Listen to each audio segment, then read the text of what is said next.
really, Casey, a physical dominance from the Philadelphia Eagles yesterday. They dominated on both sides of the ball, on the defensive line and the offensive line. They were faster. They were stronger. They were just, dare we say, a flat-out better team than the Pittsburgh Steelers.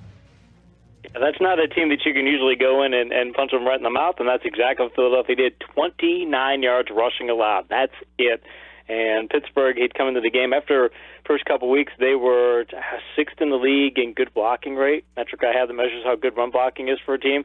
And I mean, they just shut them down. Brown had a lot of catches, but a lot of them were garbage time, and he didn't get anything huge over the top. And Philadelphia didn't allow much through the air. You're talking. It was a dominant, and I love the way the running game was looking, especially late in the game, because Pittsburgh's run defense has also been one of the best in the league, and Philadelphia's running game, toward the end of the game, just was dominating. In fact, the whole game they were good, but by the end of the game, they were really enforcing their will on the Steelers.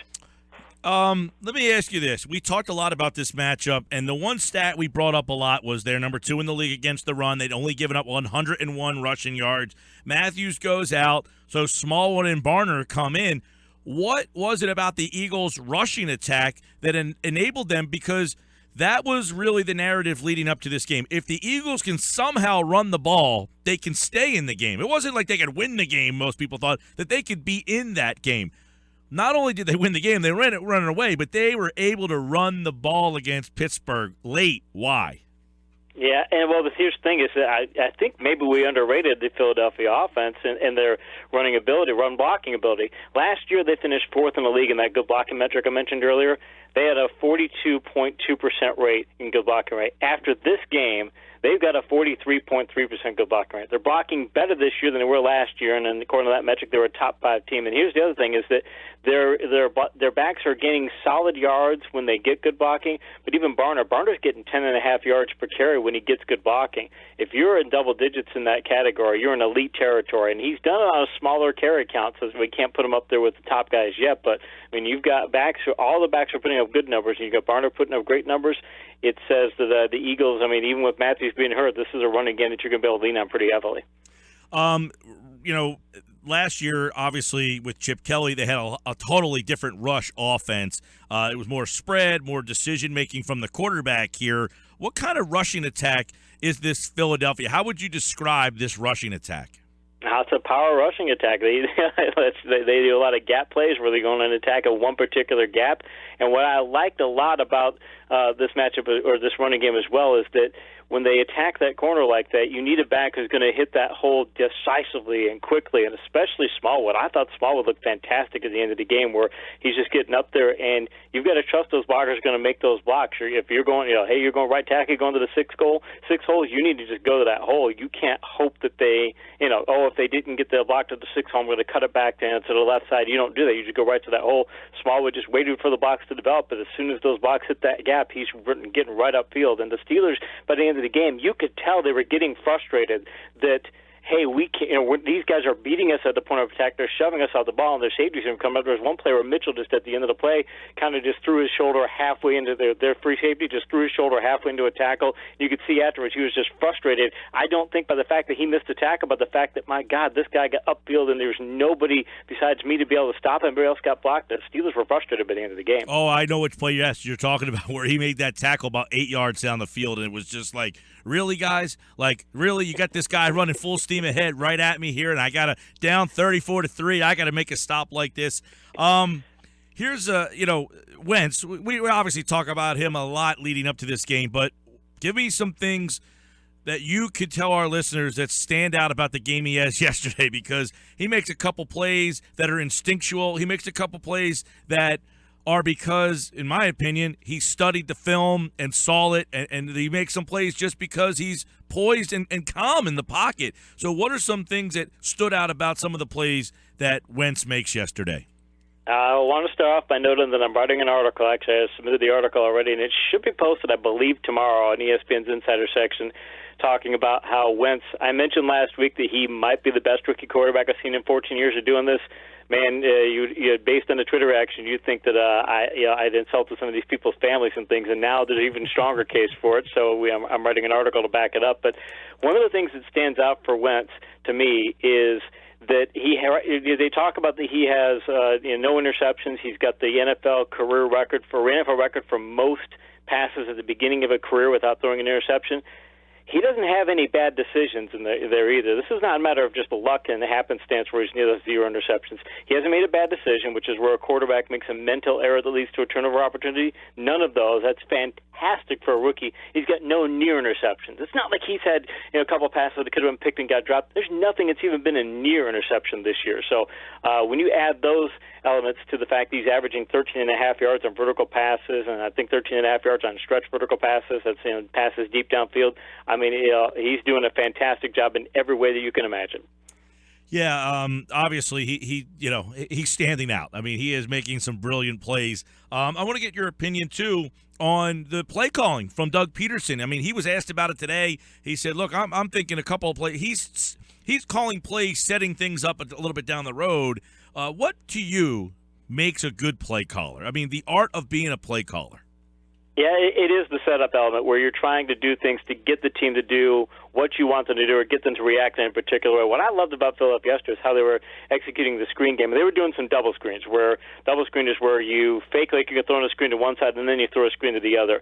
And I love the way the team executed those plays because that's what really makes the play caller be able to set things up, that they executed it. Like when Wentz was dropping back to throw the passes, a lot of times you see a quarterback throw a double screen, he'll kind of if he's faking to the right and then throwing to the left, he'll do a little half fake to the right, just enough to like throw the defense off a little bit and then go to the left. No, not Wentz. He's dropping back there. He's looking to the right, and if you just freeze framed it right that second, it'd be like he's throwing that ball to the right-hand side before he comes back to the left. I mean, the team is executing those things that are giving Peterson the ability to say, not only am I going to do these misdirection elements, but we're going to sell them so well that the defense is going to have to be honest about what they do, which makes his job a whole lot easier. Yeah, that's something that I'd like for you to expand on a little bit, is the selling part of it. Those plays don't work if he doesn't sell the fake to hold those guys. And a lot of times young quarterbacks, they don't sell it. They rush through that, and it ruins what you're trying to hold the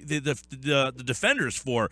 And that is where I think the slow down of the play is what's making it work. Yeah, and the thing is, there's a lot of quarterbacks, they'll try and rush through those plays because they don't want to get hit. I mean, they're afraid, that if they get rid of the ball quickly or something, they just, rush through the fake and then they can get the ball in their hands quicker. Okay, now, so another play where nobody's going to get after him, hit me and things. Right now, Wentz, being under duress or getting hit doesn't bother because ESPN stats information has a metric they have that measures how a quarterback does when he's under duress, which its basic meaning is the defense doing something to get in the quarterback's face or disrupt the play, do something to where he doesn't have a clean pocket.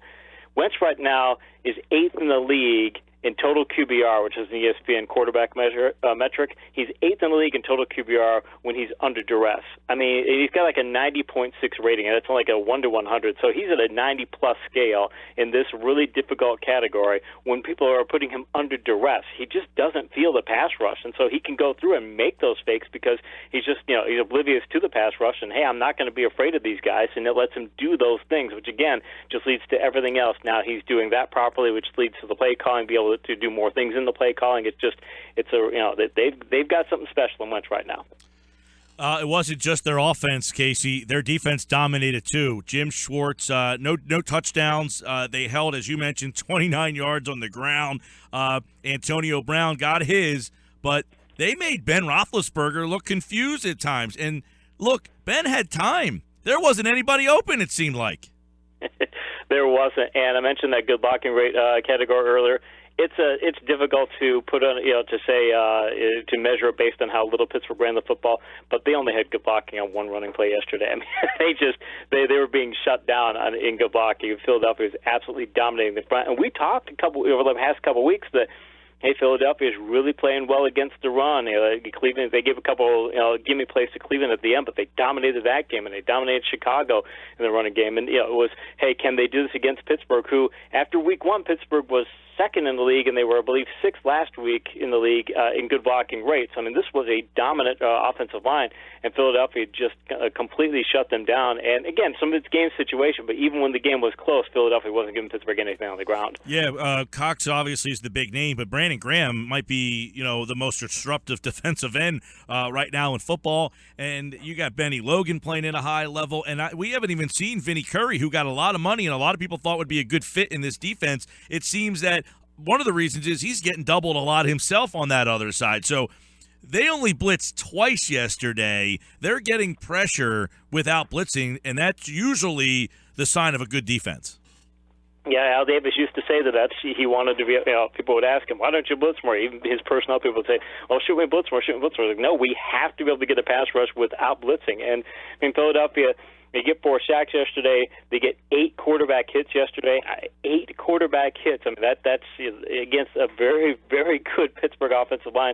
And their defense also had 12 passes defensed. I mean, they're knocking passes down left and right. I mean, this team just this defense is. We wondered coming into the year, do they have the personnel that exactly fits the scheme? Are they of that caliber? And they're finding ways to fit. Well, I am a bit concerned about Mills in the secondary. He gave up another big play yesterday, a long gain yesterday, but they're playing so well that even with Mills, out there, it's not causing the defense any real big problems. And think about it, when they get McKelvin back, and McKelvin does come back to what he was last year, now you're going to add a shutdown corner to the mix. Right. That was going to be my follow-up. All right, you're concerned with Mills. His time should be limited, and McKelvin should be in that spot. You're going to be looking at McKelvin, Carroll, Brooks, and Mills kind of being the odd man out. But their safeties, Malcolm Jenkins was possessed yesterday.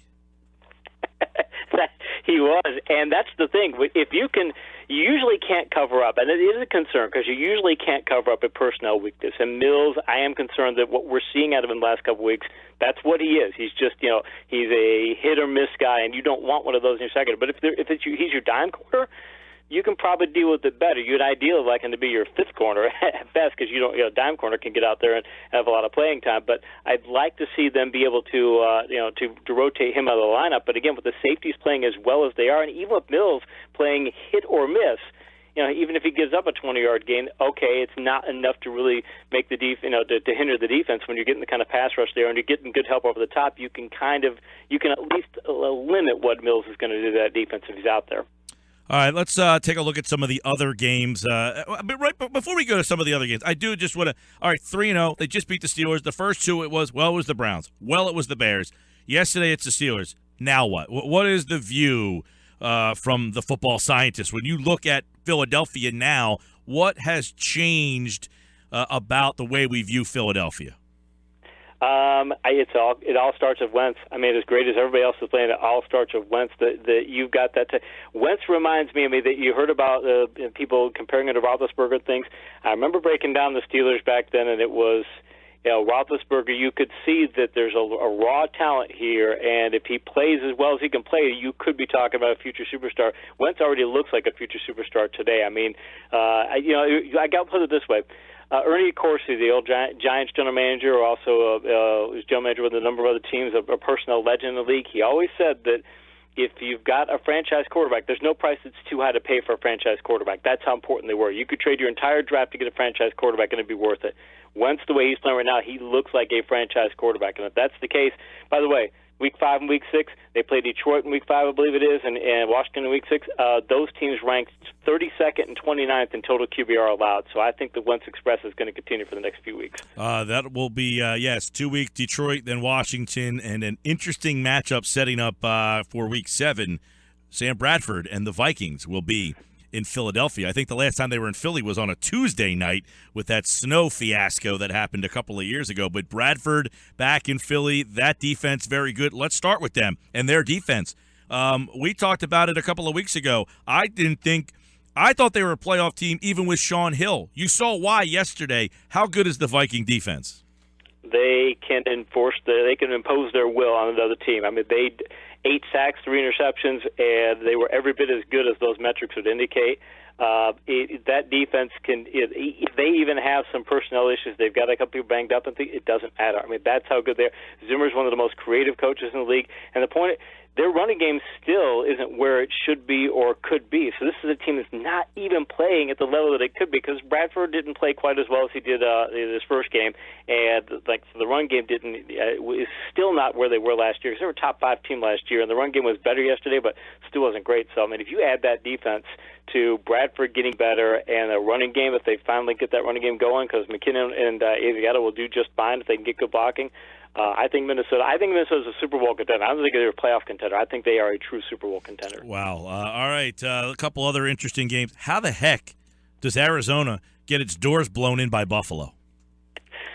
I think that the Patriots gave the league a blueprint for what you do to stop the Cardinals. That you take away the deep pass at all cost, say, you want to run the ball? That's fine. You want to dink and dunk? That's fine. Because Carson Palmer has proven in his more than 10-year career, he's proven that he simply is not patient enough to take dink and dunk passes. And they don't have great dink and dunk receivers. I mean, Pitts is good, but they don't have very much at tight end. Brown is a vertical threat only. Floyd's banged up and such. So they don't have guys who they can really go to as dink and dunk receivers. They're built completely for the vertical pass. And Buffalo said, fine, we're taking that away and see if you can beat us otherwise, and they couldn't. Another couple interesting games I want to get your opinion on. Let's look in a little deeper in this Washington-New York game. I thought people were starting to lean towards New York as, all right, we got to start believing in this team. This defense looks like they were worth the $200 million they put into them. What happened yesterday? Well, Washington played better than they have, and I said last week that I thought Washington, they've got bigger problems than just an 0-2 start and the locker room turning on Cousins. I still think that Washington's got big problems, and I don't think they're going to have a good year this year, even though they got the win yesterday. I still think the win yesterday is one of those where, honestly, it's bad Eli. How many times we've seen bad Eli show up, and he can nullify or negate performance that should be good enough to win. A bad Eli doesn't show up yesterday, the Giants win that game. The thing is, good Eli will show up and win some games for them, so you got to take that good with the bad. But I think that yesterday a lot of that loss was on Eli Manning making too many bad decisions, and Kirk Cousins not.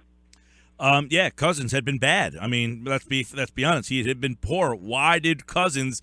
What about Cousins? Did he play a better game yesterday? What did he do yesterday? Did they change their game plan? Did they change the way they used Cousins? His bad decisions, he had a 3.6 bad decision rate coming into the game. Bad decision measures, how many times quarterback makes a mental error. 3.6 is really bad. 1.5 is the league average.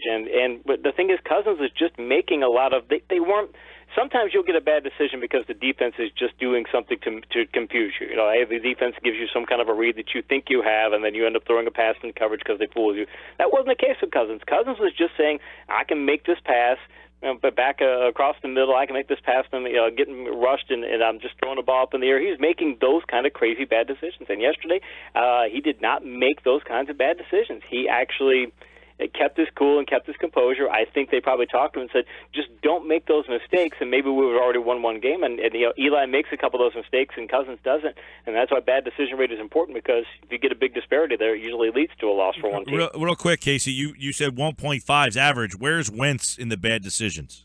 None. 0.0%. Tied for lead league. No he bad hasn't decisions. made one yet. Wow. None. Zero. That's crazy. And then you look at for a rookie at his first. That's incredible. I mean, so many quarterbacks over the years, so many rookies have struggled on that. Cam had a 4.2% in his rookie season. Even Griffin had a 1.2% in his rookie season. It's phenomenal. Prescott, how about him last night? Dallas. I know Chicago is banged up, but are there signs that Dallas is putting it together, that this is going to be a team that's built for the long run? Yeah, Prescott still didn't do that much on vertical passes. I mean, he did hit Cole Beasley with that one long pass. And, with Bryant being a little banged up, he didn't do quite as much, but he's doing better there, because the thing is, he hadn't done much in stretch vertical passes heading into that matchup. So, and Chicago, the way their secondary was, I think you can't really say that what they did there is going to be what they're going to do in the future. But he keeps showing he gets a little better in vertical passes. Ezekiel Elliott started to look like he was finally in sync with the offensive line after a couple weeks where he wasn't. Dallas is a team that they're going to be somebody to contend with. And the thing is, when Romo comes back, Do you bench Prescott and go with Romo, or if Romo struggles, do you go with Ben? I wonder if they're going to have a quarterback controversy there. How do you? I mean, if they're winning, how do you make a move? If they're continuing to win, now if they're 500, different story. But if they're continuing to win, how do you make a move there? I might move because given Romo's physical issues. If I'm Dallas, I might do what a lot of teams have done, like what the old Miami Dolphins did when they had Don Strock. They said, Don Strock, you're our backup. You're a veteran backup. You're a relief pitcher. And if David Woodley struggles, you're going to come in there. A lot of teams have done that over the years, and I think they could put Romo in if Dak struggles, you're going to come in as a relief pitcher and get the save. And if Dak plays well, you're just our real important veteran insurance policy. That's what I would do if I were them, but I don't think that's what they'll do. You don't see that that happen all around the league all that often. I know some people would like to see that happen. Hey, if you're okay, here's an example for you. How about yesterday with the Jets? How about a relief pitcher, pal? I can't understand why they won't do it. And a lot of it, I think, has to do with the politics of you have to have a starting quarterback, and you should. I mean, you can go back to the Raiders back in the day. I mean, they had Darryl LaMonica, who'd won 2 AFL MVP awards. They would rotate it. If he had a bad day, hey, we'll put in Blanda. If Blanda's not having a good day or he's not available, we'll put in Stabler. They did it, and as long as you've got a strong organization, a strong coaching staff, and you can say he's our starter and you're our backup, you're a reliever, as long as the quarterbacks will accept those roles, you're fine. So it can be done. It's just a matter of teams don't. KC Joyner, ESPN.com NFL Insider here on the Sports Bash 97.3 ESPN. We see upsets all the time. We mentioned a couple. Philadelphia dominating. Buffalo dominating yesterday in some upsets there. We also see games that are closely contested, and we're kind of surprised by them. And one of those games that I look at as a game that you're like, this one stands out in terms of the closeness of it. I know Green Bay was up big early, but Detroit kind of got back in that game, and Stafford's playing well even without Calvin Johnson. But my question is more towards Green Bay and trying to figure out who they are. Because I look at the NFC, we do a segment on Tuesday's show called Who's In, Who's Out, where we try to predict after watching a week of football who the playoff teams are going to be. In the NFC, I can't find 6. Should I feel safe with Green Bay? Is Green Bay a playoff team? Because, man, yesterday they looked like they were cruising early, but that game got interesting. Yeah, I'll start by saying I wrote an article for ESPN's fantasy section today that talked about a number of players, Andrew Luck, Amari Cooper, and Eddie Lacy, and whether or not they're buy and sell candidates in fantasy football. Lacy's actually playing really well. He's got a higher good blocking yards per attempt this year than he did last year, which means when he gets good blocking, he's more productive this year than he was last year. And their run blocking has been better because Green Bay over the years has been, even though they've got Aaron Rodgers, when you look at their metrics, you find out they're a power running team. Rodgers throws a lot of vertical passes. They don't have they didn't really lean heavily on their dink and dunk offense. That's what they do. The way Nelson looked yesterday, their vertical passing game is going to come back because it looks like his struggles in weeks 1 and 2 were just rust related. And if that's the case, and again, Detroit is maybe the worst secondary in the league, but if it was just rust related and he can put those kinds of numbers up, now their offense is fixed because now they've got the running game and the passing game going. I think that'll help their defense because the defense right now has taken too much pressure right now, but I think the offense can put them in those situations. So, yeah, I think Green Bay's a playoff team. All right. KC Joyner every Monday breaks down all of the week's NFL football action. He also writes for WWE on ESPN. I know you were watching. What were you doing last night? Were you watching Dallas or were you watching Kevin Owens? I was watching more Dallas than Kevin Owens because I knew I had to do something on that game. So I had to watch the one for work more than the other. So I'll be watching Raw and a replay of the WWE event this evening. You didn't miss much. Got some interesting interviews that will be coming up, though, in the future for the WWE section. Can't say who they are, but there's some really interesting interviews could be in the works. All right. I got a text message here real quick. It's a good one, so I'll read it off for you. He wants to know what Fitzpatrick's bad decision rate was yesterday. I have not looked at the whole game yesterday, but looking at the interceptions, I think he had probably 3 of them. So you might be looking at a 10% bad decision rating, anywhere from 8 to 10%.